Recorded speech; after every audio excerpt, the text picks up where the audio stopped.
Ya, assalamualaikum warahmatullahi wabarakatuh. Selamat pagi semuanya. Pagi Bu. Warahmatullahi wabarakatuh. Iya. Selamat pagi Bu. Ya, apa kabar nih? Udah lama nggak Vikon? Sehat-sehat semuanya? Alhamdulillah baik Bu. Alhamdulillah Bu. Iya, mudah-mudahan kalian tetap sehat ya. Jangan lupa nih jaga kesehatan, pola makan, terus kurangin aktivitas di luar, ketemu banyak orang karena seperti yang kalian tahu bahwa kita hari ini semakin hari nampaknya sudah semakin pemerintah sudah banyak mengeluarkan peraturan-peraturan yang cukup ketat terkait PSBB, yang mana di beberapa daerah sekarang kita sudah mulai dibatasi, jadi tidak boleh keluar masuk sembarang, kayak misalkan ke daerah Bandung atau Jakarta, Bekasi, dan yang lainnya. Oke, untuk pagi hari ini, seperti yang sudah Ibu jelaskan minggu lalu, bahwa kita akan mengadakan diskusi, ngobrol-ngobrol terkait materi yang sudah kita pelajari, yaitu yang berjudul Mewaspadai Ancaman. Yang mungkin kemarin kalian sudah menulis atau sudah mengerjakan tugasnya, yaitu mencari strategi cara mengatasi ancaman-ancaman yang kemarin. Kalau Ibu lihat, ini memang ada beberapa yang belum masuk juga penugasannya, nggak tahu itu karena susah sinyal di rumahnya atau mungkin memang malas gitu ya, Ibu nggak tahu juga. Jadi Susah diingat Bu. oh gitu. Jadi Ibu minta kalau kalian emang ada kesulitan, silahkan kalian segera hubungi Ibu gitu ya. Jadi yang belum segera diselesaikan. Ibu rasa tugas dari Ibu gampang kok, tinggal lihat di internet terus kalian tulis di foto. Jadi nggak terlalu harus kalian keluar atau mencari materi yang lainnya begitu. Oke, udah siap catatan yang kemarin? Ibu mau nanya-nanya nih. Masih ingat nggak pelajaran yang awal Vikon pertama kita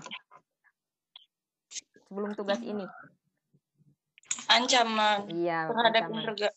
Tip ancaman terhadap negara, yang mana ancaman tersebut itu terbagi ke dalam beberapa bentuk. Sebentar, Ibu share screen dulu ya. Oke, kita lihat presentasi yang 3 minggu yang lalu Ibu share. Nah, kelihatan nggak? Kelihatan? Enggak Bu. Enggak Bu. Belum. Sudah Bu. Oke. Oh iya kelihatan Bu, ada. Nah, itu ada wajah kalian ya, kelihatan kecil. Ready. Oke. Anjay. Nah, ini yang presentasi Ibu jelaskan 2 minggu yang lalu kalau nggak salah, atau enggak 3 minggu lalu, bahwa kita sudah mempelajari satu bahasan, yaitu mewaspadai ancaman. Kenapa sih harus waspada? Karena apa? Ada yang tahu nggak kenapa kita harus selalu waspada? Halo? Karena ada ancaman Bu. Karena ada ancaman. Terus apa lagi? Ada lagi nggak? Kenapa kita harus waspada? Nggak boleh santai-santai aja atau diam-diam aja.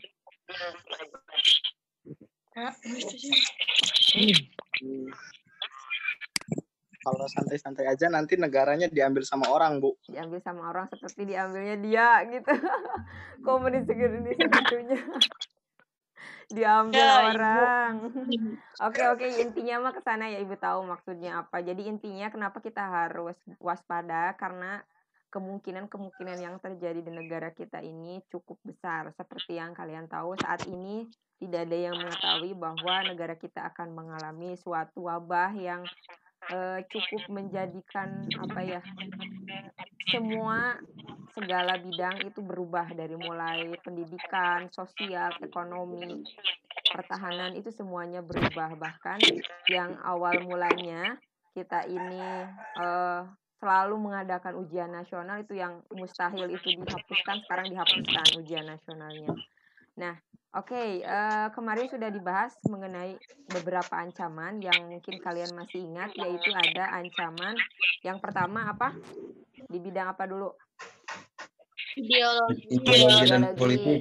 Iya, yang kedua Politik. politik, ketiga Ekonomi. ekonomi, keempat Iya. Budaya. Sosial sosial budaya. budaya. Sip. Yang terakhir Pertahanan dan keamanan. pertahanan dan keamanan. keamanan. Nah, yang sudah kalian tahu pasti di materi yang Ibu jelaskan minggu lalu kita membahas masalah-masalahnya ya. Masalah-masalah yang timbul dari beberapa bidang tersebut. Ya, kalau bingung nih apa sih ancaman, ya intinya masalah yang kita hadapi, yang negara kita hadapi dari berbagai bidang. Nah, untuk saat ini kita akan bahas mengenai strategi untuk mengatasinya itu gimana. Ada yang udah ngerjain di sini? Sudah, Bu. Ya, sudah. Bu. Coba Ibu lihat dulu siapa nih yang hadir di sini. Minta dibacakan jawaban di bidang ideologi. Siapa yang mau bacakan? Bidang ideologi, cara mengatasinya gimana? Atau masalahnya apa dulu, boleh? Masalahnya dulu, baru cara mengatasinya juga boleh. Siapa?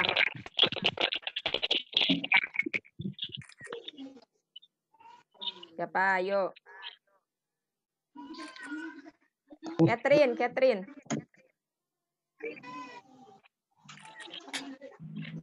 Siap, Bu. Ya, sok.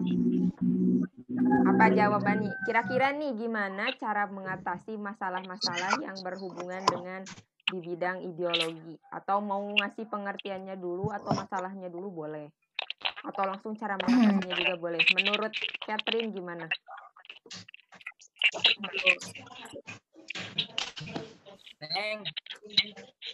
Kalau ancaman di bidang ideologi, contohnya itu kayak komunisme, liberalisme, sama individualisme. Ya. Oke.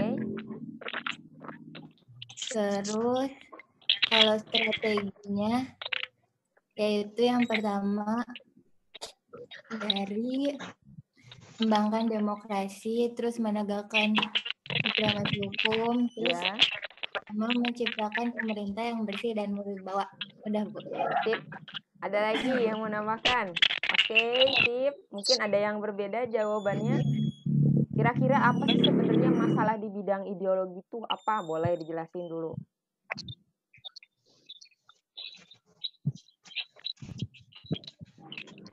Ada? Ada nggak? Coba Anissa deh, Anissa. Ada yang menambahkan nggak Anissa? Atau mau di bidang yang lain boleh? Silahkan. Kita diskusi aja, ngobrol-ngobrol. Atau mungkin mau ditanyakan boleh.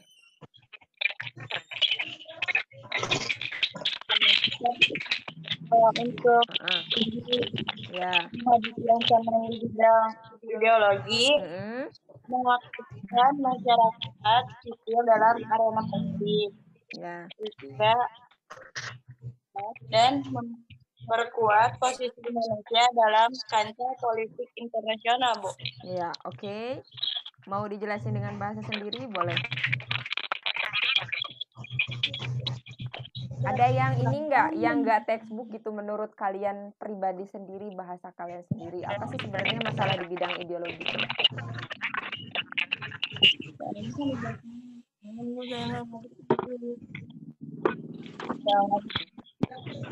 Ya. Ada yang mau menyimpulkan nggak sebenarnya apa masalah di bidang ideologi dan cara mengatasinya secara simpelnya bahasa kalian sendiri? Ada? Ada yang atau masih bingung nih? Diam-diam aja. Bingung, Bu. Oh, bingung. Masih bingung, belum paham ya. Jadi mudah-mudahan kalian nanti bisa cari lagi di materi-materi yang lain atau Ibu sudah share videonya. Jadi intinya kan kita sudah bahas tadi di awal bahwa negara kita ini sedang menghadapi beberapa masalah yang cukup kompleks yang mana dibagikan ke dalam beberapa bidang. Kenapa dibagikan ke dalam beberapa bidang? Agar kita mengetahui apa saja permasalahannya sesuai dengan bidangnya masing-masing. Yang pertama adalah di bidang ideologi. Ideologi ini kita lihat dulu kata bahasanya ide logos. Idea logos. Jadi yang berhubungan dengan pemikiran. Ide itu kan pemikiran, benar gak? Nah, kira-kira masalah-masalah apa yang berhubungan dengan pemikiran-pemikiran orang-orang Indonesia? Orang-orang Indonesia itu sebenarnya pemikirannya harus seperti apa sih? Harus seperti apa?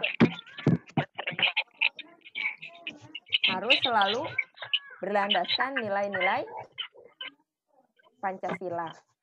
Nah, masalahnya orang-orang negara Indonesia kita ini sudah jarang sekali yang mana mereka itu sudah melalaikan atau tidak menjalankan lagi nilai-nilai Pancasila.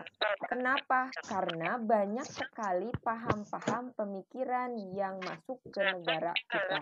Contohnya tadi yang dijelaskan Catherine, kita sekarang itu banyak sekali paham kebarat-baratan atau liberalisme. Yang keduanya adanya komunisme. Yang ketiga individualisme atau marxisme gitu. Jadi intinya masalah di bidang ideologi ini hubungannya dengan pemikiran-pemikiran orang Indonesia yang mana pemikirannya itu sudah mengarah kepada dunia barat. Nah, paham-paham liberalisme itu sangat bertentangan dengan negara Indonesia karena tidak sesuai dengan nilai-nilai Pancasila. Nilai-nilai Pancasila apa saja? Seperti yang menonjol nilai-nilai persatuan atau gotong royong, nilai ketuhanan, yaitu kita harus memiliki agama. Padahal orang-orang barat itu kebanyakan tidak memperdulikan agama. Nah, oleh karena itu kita harus selalu berlandaskan nilai-nilai Pancasila, tidak boleh berpikiran ke barat-baratan atau liberalisme karena sangat bertentangan. Selain itu juga orang-orang barat itu hidupnya individualisme, sementara kita harus gotong royong, jadi sangat bertentangan. Nah, begitu. Kalau yang komunis sudah jelas pemikiran bahwa seseorang itu tidak memperdulikan agama. Nah, padahal kita agama nomor 1 sudah jelas di sila pertama ketuhanan yang Maha Esa. Gitu. Intinya di bidang ideologi ini adalah masalah-masalah yang berhubungan dengan pemikiran-pemikiran orang-orang. Gitu. Jadi sumbernya dari pemikiran kita, bukan dari yang lain. Gitu ya. Bisa dipahami? Oke, yang selanjutnya. Nah, ini ada strategi mengatasi di bidang ideologi. Harus diberantas gerakan separatisme atau peningkatan rasa patriotisme, mental spiritual, yaitu dengan mengajarkan agama gitu. Terus yang lainnya itu juga. Oke, selanjutnya di bidang politik, coba siapa lagi yang udah ngerjain? Winda di bidang politik.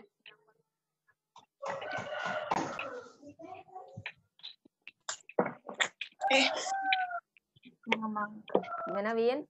Menurut Winda gimana cara mengatasi masalah-masalah yang hubungannya sama politik, atau mau nyebutin dulu masalahnya juga boleh?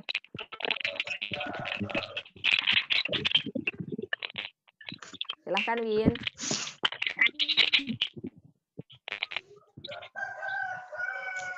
Halo? Halo?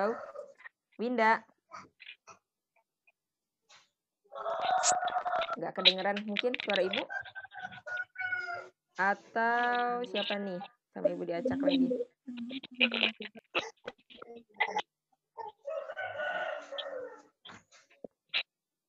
Indah Dea deh. Kira-kira gimana tuh cara ngatasi masalah-masalah yang berhubungan sama politik? Oke. Itu mengembangkan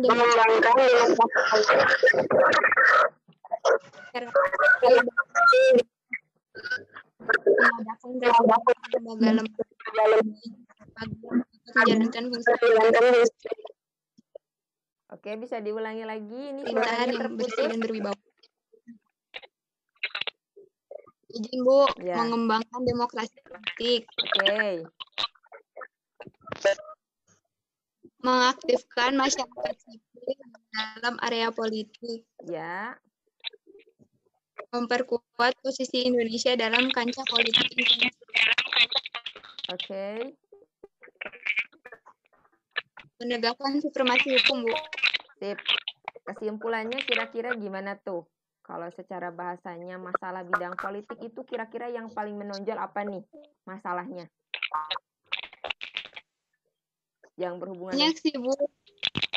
Kalau dalam negeri ini kan kayak gitu, kayak ada KKN, KKN kayak gitu, Bu. Terus makar, kayak sedekah gitu. Oke. Banyak yang dalam negeri aja banyak. Jadi itu kita tuh sebagai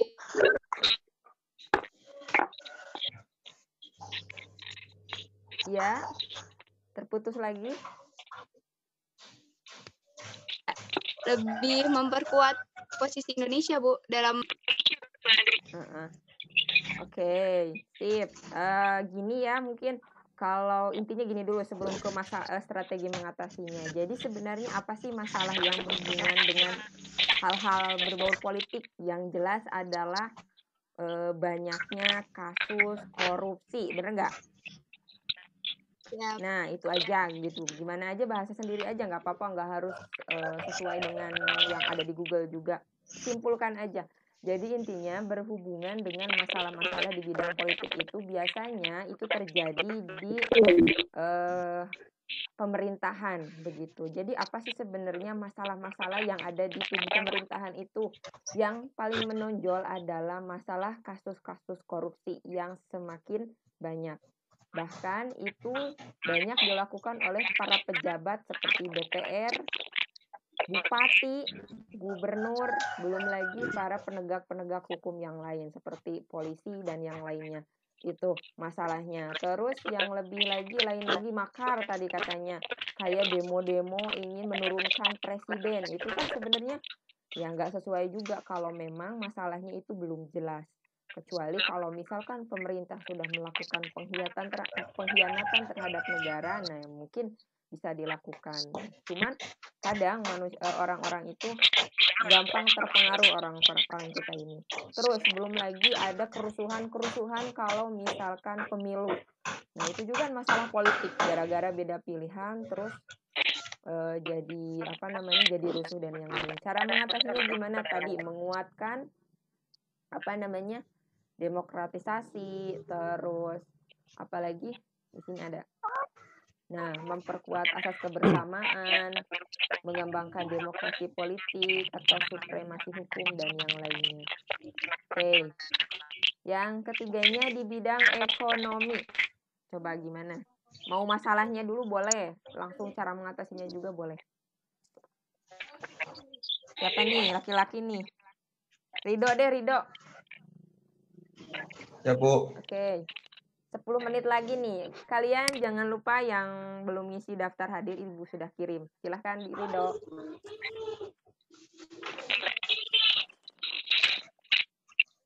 Sistem ekonomi dikembangkan untuk memperkuat produksi domestik bagi pasar dalam negara. Oke. Pertanian contohnya menjadi prioritas utama karena mayoritas penduduk kita adalah petani. Oke.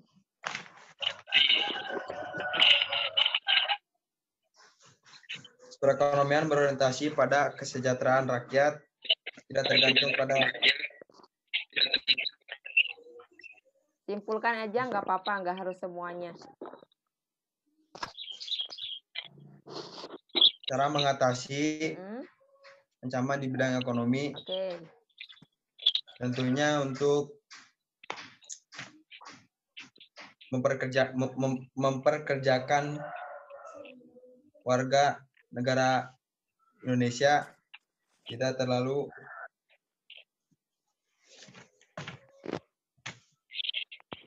mengimpor barang dan mempererat kerjasama dengan negara lain yang saling menguntungkan. Oke, jadi intinya mungkin di bidang ekonomi mah lebih ini ya Do, lebih ke hal-hal tentang perdagangan, ekspor dan impor, peningkatan sumber daya manusianya. Kayak tadi katanya kita ini kan negara pertanian, nah harusnya berarti ditingkatkan lagi di tentang hal-hal yang berhubungan dengan pertanian. Tapi justru di negara kita malah jadi banyak industri, bener nggak? Ya, Tunggu. iya, jadi banyak orang-orang, industri pabrik. ya betul, pabrik gitu. Padahal itu kan jadi masalah ya. Dek, oke, sebentar dulu ya. Oke, kedapnya. Dek, Siap, Bu. Dek, Neng iya hoyong pocer. Dek gugah atuh, tetehna keur meeting. Oke. Ya, sorry ya. Oke, jadi intinya masalah-masalah yang berhubungan dengan ekonomi, yaitu yang berhubungan dengan sumber daya alam, sumber daya manusianya gitu yang harus ditingkatkan. Karena seperti yang kalian tahu bahwa negara kita ini adalah negara pertanian, agraris, tapi yang menjadi masalahnya adalah negara kita seolah-olah berorientasi kepada dunia industri. Sehingga sumber daya pertaniannya itu tidak bersaing dengan negara yang lain. Industri juga tidak bersaing. Justru malah dari negara luar itu lebih banyak mereka investasi di negara kita. Padahal harusnya orang-orang Indonesia sendiri yang berinvestasi di negara kita. Nah, terus strategi mengatasinya juga di bidang ekonomi harus menciptakan lapangan pekerjaan karena seperti yang kalian tahu bahwa negara kita ini ternyata walaupun lulusan-lulusan banyak sekolah SMA, SMK itu masih banyak sekali pengangguran. Maka dari itu kita harus menciptakan lapangan pekerjaan. Terus meningkatkan daya saing ekonomi ya. Ini Ibu nambahin tadi yang dari Ridho ditambahin. Terus meningkatkan laju ekspor Indonesia. Nah, kayak misalkan Indonesia nih bisa menghasilkan apa gitu. Misalkan kerajinan apa yang bisa bersaing dengan negara lain atau hasil dari negara kita itu bisa kita ekspor. Terus tidak bergantung perbaikan infrastruktur seperti jalan, jembatan, dan yang lainnya. Kalau infrastrukturnya sudah baik, pasti itu tingkat perekonomiannya akan lebih maju lagi. Karena bayangkan kalau misalkan jalannya rusak atau transportasinya sulit, itu pengiriman barang-barang seperti sembako, penjualan yang hal-hal seperti itu akan semakin mahal gitu. Terus bergantung pada badan-badan multilateral seperti IMF, kayak Bank Dunia gitu. Jadi kayak negara-negara itu yang memiliki kekurangan seperti halnya dalam keuangan negaranya itu bisa meminjam uang ke Bank Dunia. Nah, masalahnya adalah kalau semakin banyak kita meminjam uangnya, maka hutang-hutang negara Indonesia akan semakin banyak. Nah, maka dari itu kita jangan sampai selalu bergantung gitu. Jadi strateginya dimungkinkan untuk tidak selalu bergantung ke negara atau ke Bank Dunia lain. Oke, memperkuat kerjasama sesama negara lain. Contohnya, misalkan negara Indonesia memiliki sumber daya alam apa? Ikan misalkan, terus dieksporlah ke luar negeri. Misalkan di satu negara tertentu kita kayak saling bantu gitu. Jadi simbiosis mutualisme sehingga semua kebutuhan di negara-negaranya bisa tercukupi gitu. Oke, nampaknya waktu kita tinggal 4 menit lebih lagi karena cuma 45 menit. Jangan lupa kalian isi daftar hadir, Ibu sudah kirim ke chat.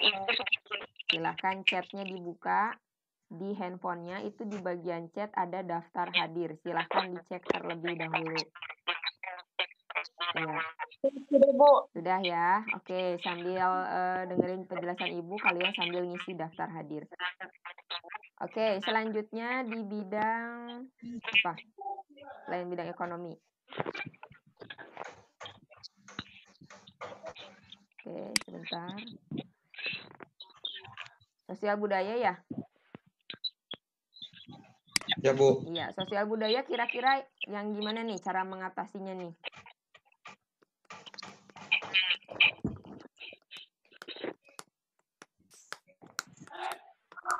Ada yang udah ngerjain? Ini Ibu nambahin nih dari kalian video kemarin itu sama Ibu ditambahin di sini karena mungkin ada beberapa hal yang nggak ada.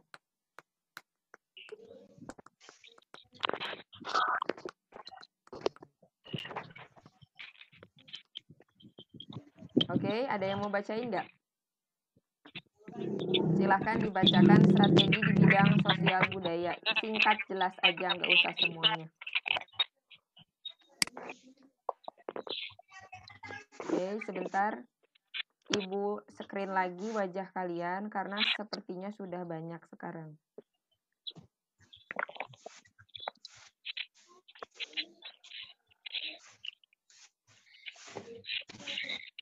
Silahkan, boleh dibacakan? Siapa? Tabak deh, boleh tabak.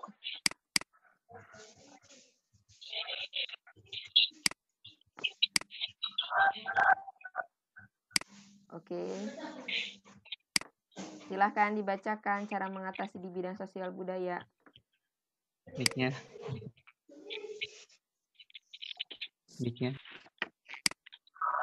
Suaranya, Mbak. Itu suaranya nyalain dulu. Mic-nya dinyalain dulu. Strategi menghadapi ancaman tersebut. 1. Melaksanakan pembangunan. 2. Memelihara keseimbangan dan keselarasan yang fundamental. Oke. Yang mendasar, pembangunan yang mendasar. Oke.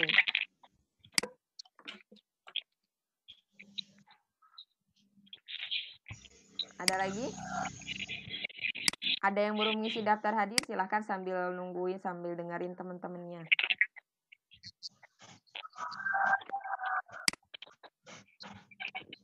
Apalagi nih cara mengatasinya? Kira-kira.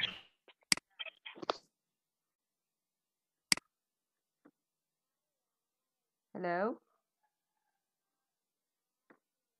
Halo? Suaranya menghilang semuanya.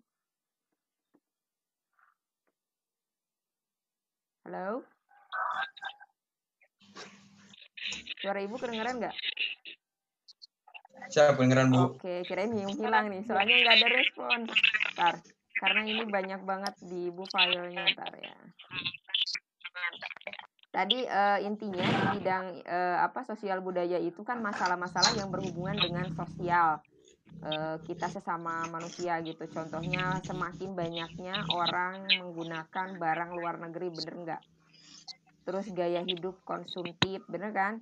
Terus kita pengen belanja terus. Terus apalagi gaya hidup, apalagi hedonisme. Terus apalagi yang berhubungan sama kebudayaan barat, kita mengikuti kebudayaan barat yaitu westernisasi. Nah, gimana sih cara meminimalisir itu atau cara mengatasinya? Yang lebih mudahnya ada nggak dengan bahasa kalian sendiri?